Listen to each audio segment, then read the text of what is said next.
Hi, everybody. So today I want to talk to you about psychic abilities and seeing. I've been able to see my whole life, and I'm really interested in any questions you might have about being able to see. And what that means to me is that I can see different dimensions. I can visualize and conceptualize the different information that might be coming from those places. I'm able to perceive time in a different way, and I can see the timeline, past, future, and the present all together as one thing. I'm also able to see when people call remote viewing. What people call remote viewing is something that I can do as well. And that's really interesting because it means that when we do sessions, I'm able to see you no matter where you are on the planet. And I guess technically, with a really good remote viewing skill, you could really see anything that you wanted in the universe if you worked hard at it. And I think that everybody can see.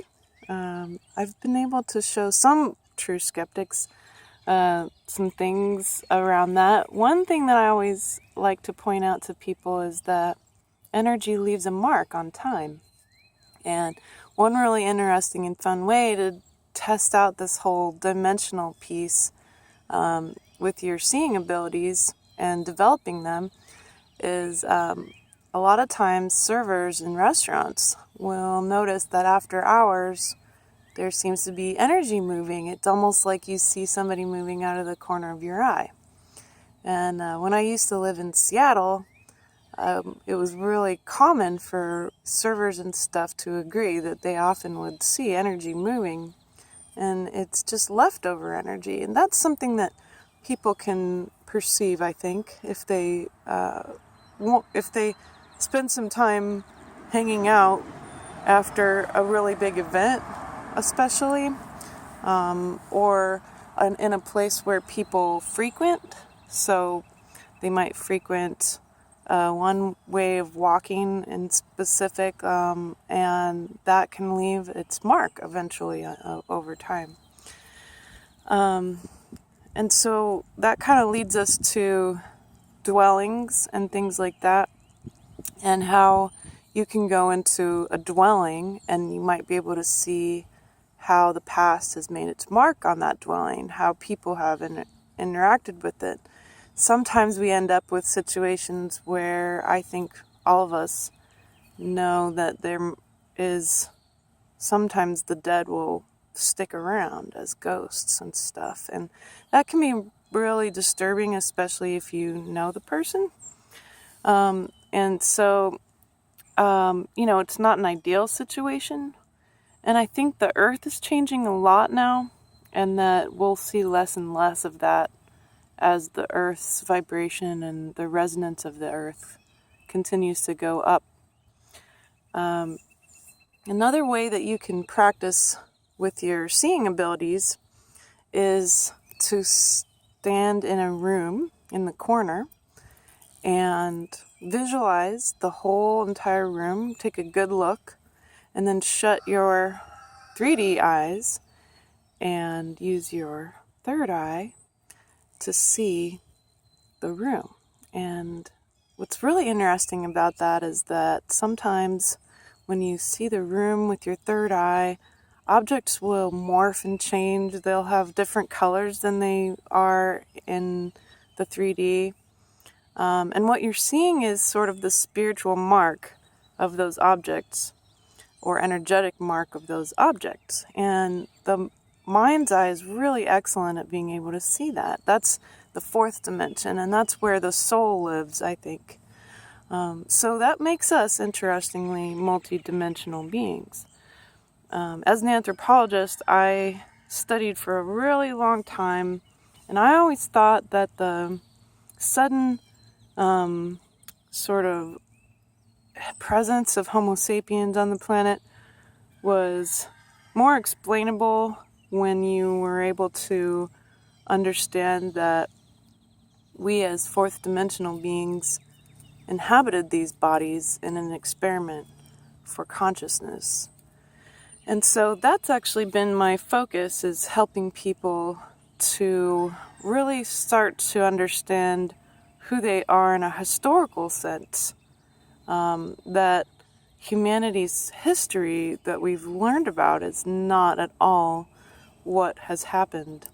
And the earth is a big giant etch-a-sketch, is what I like to say, in that it's great at shaking things up and moving stuff around so much that it's very hard for us to see the physical remains oftentimes of what was here so long ago.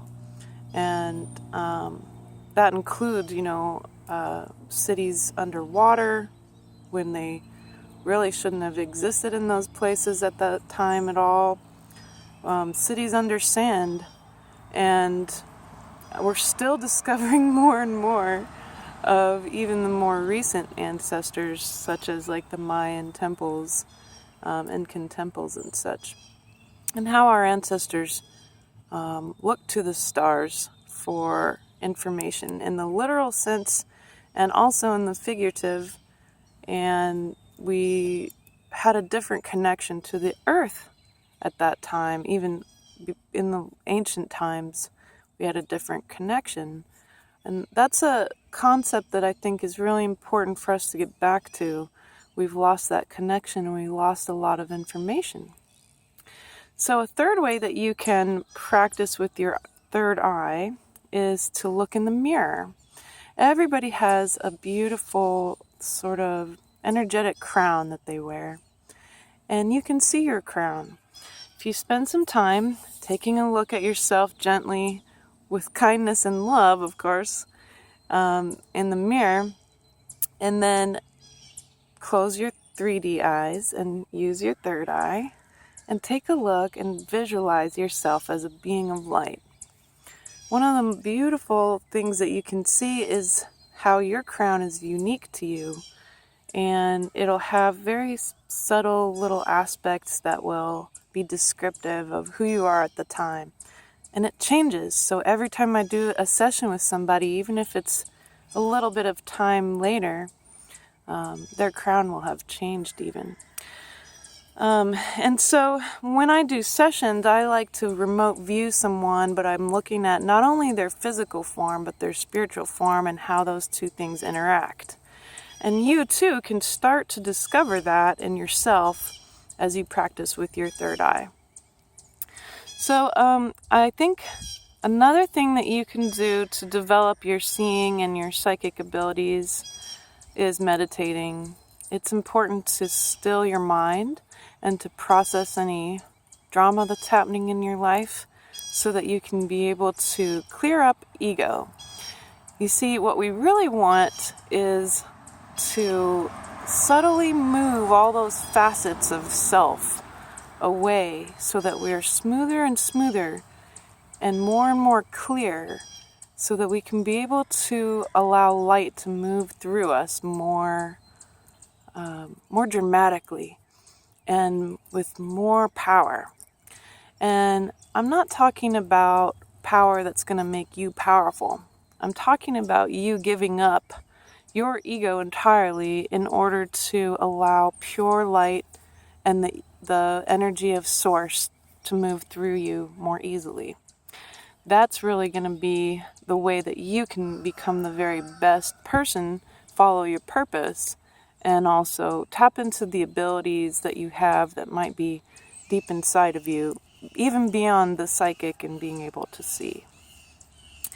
A kind of a disclaimer that I always want to tell people in the beginning when they are interested in psychic abilities and seeing is that it's a very serious sense. So just like you don't want to use your other senses, you don't want to damage them or use them in a bad way or negative way. And what I mean is you wouldn't prefer to eat yucky food or to smell nasty things or to be forced to do anything with your senses that you wouldn't want to. You need to respect the third eye. And that also means respecting other people's third eyes too. And that is specifically in regards to asking people who are psychic or seers to do readings for you or to be around you when you want them to do stuff for you, in public especially. And just like you wouldn't want a massage therapist to strip you down and give you a massage in a bar, when someone reveals that they have a great psychic ability, you don't want to ask them immediately, well, what do you see about me? Because really, a psychic reading, a seeing, is very intimate, and it's really important for people who are doing it to be non-judgmental, objective, kind, loving, and compassionate. And so when I do readings for people, no matter what comes up, I never ever stop them from being themselves. I'm always going to allow Source to show me what is most important for that person at the time. And that means that I might not see everything that might be important to you in that moment. But that I'm going to show you or tell you about what I see, which is what Source wants me to see. You see, God's amazing, and there's a specific and beautiful path that each of us have laid out for us that we can really take advantage of and be able to have a deeper connection to the earth and to that heavenly state of grace, allowing light to move through us all the time, moving ourselves out of the way. So just that disclaimer, to be nice and not to use your seeing abilities in a public way, as like a show of power, especially, but also not to abuse other people's seeing abilities in public. One last thing about seeing that I wanted to share, and if you'd like to ask questions in the comments, I'd be happy to answer them anytime, and I hope that you will. But one last thing about seeing that I wanted to share that is so meaningful to me is that I didn't originally enjoy this ability, and it was very painful growing up without any help or support. And so I want you to know that you're not alone if you do have these abilities, that you're not alone and that you don't have to suffer alone and allow all that demonic energy that you might see to bother you so much. There are ways for you to protect yourself, and there are really important ways for you to learn how to use your abilities for the very highest good and to bring more light into the world. So I remember as a teen especially suffering without being able to talk about what I was experiencing because people thought I thought other people might think I was crazy, and people did think I was in some cases. Other people, just allowed me to be myself, and that really helped me. So if you aren't able to see very well, and you aren't interested in practicing, which is sometimes the case, then just at least be gentle to those of us who are trying to do the best we can with what abilities we have. And the very last word I want to share with you is the word imagination. We've given the word imagination this kind of psychological negative connotation as if it's all made up. When we are playing around with imagination, that's actually the key to being able to see the best.